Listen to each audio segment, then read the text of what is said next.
Motivation feels powerful, but it's unreliable. Some days you wake up driven, some days you don't. Nothing changed, except your brain chemistry. That's the problem. Motivation is emotional, and emotions are unstable.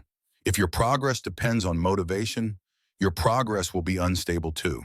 The brain doesn't care about your goals. It cares about energy efficiency and survival. Motivation spikes when the task feels easy or exciting.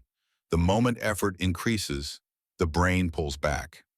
Not because you're weak, because your brain is doing its job. Here's what's actually happening. Your brain runs on habit loops. Cue, action, reward. Motivation is just a temporary chemical reward, dopamine. It shows up when the brain expects pleasure. But when the task feels uncomfortable, dopamine drops. The brain says, stop, this costs too much energy. That's why motivation disappears the moment work gets hard. Now discipline works differently. Discipline doesn't rely on emotion. It relies on repetition. Every time you act without motivation, you send your brain a new signal. This behavior happens even when it's uncomfortable. The brain adapts to repetition, not intention. Do something once, nothing changes. Do it daily. Neural pathways strengthen. This is neuroplasticity. The brain physically rewires itself around repeated actions. Here's a simple example. You don't feel like training. You go anyway. The first time, your brain resists. It predicts pain. It exaggerates difficulty. But you finish the workout. What happens? Nothing dramatic, but something important. Your brain learns, we survived. Next time, resistance is slightly lower. Do this enough times and the brain stops asking for motivation.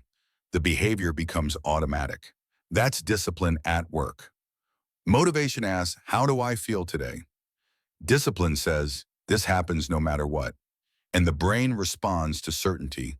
When behavior becomes predictable, the brain stops fighting it. That's why discipline feels hardest at the beginning.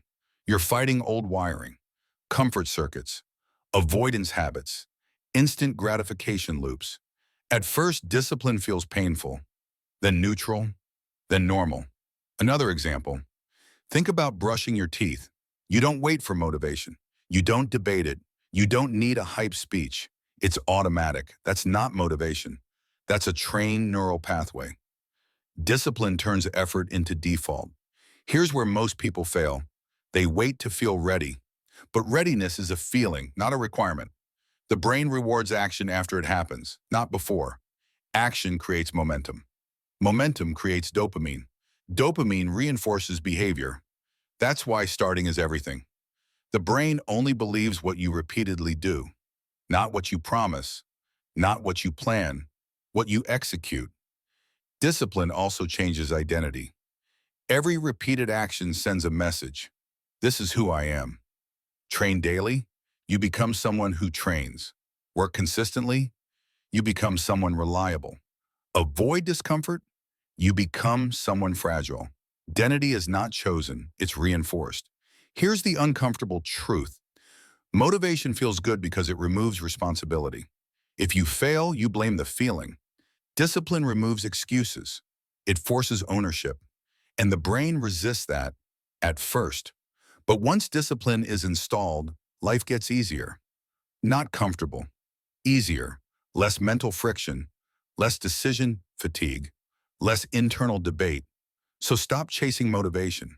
It's emotional noise. Build discipline through small, repeatable actions. Show your brain proof. Not once, not twice, daily, because the brain doesn't change through inspiration. It changes through repetition. Final thought, motivation starts things. Discipline finishes them. Motivation fades. Discipline rewires the brain. And once your brain is rewired, consistency stops feeling like force and starts feeling like who you are.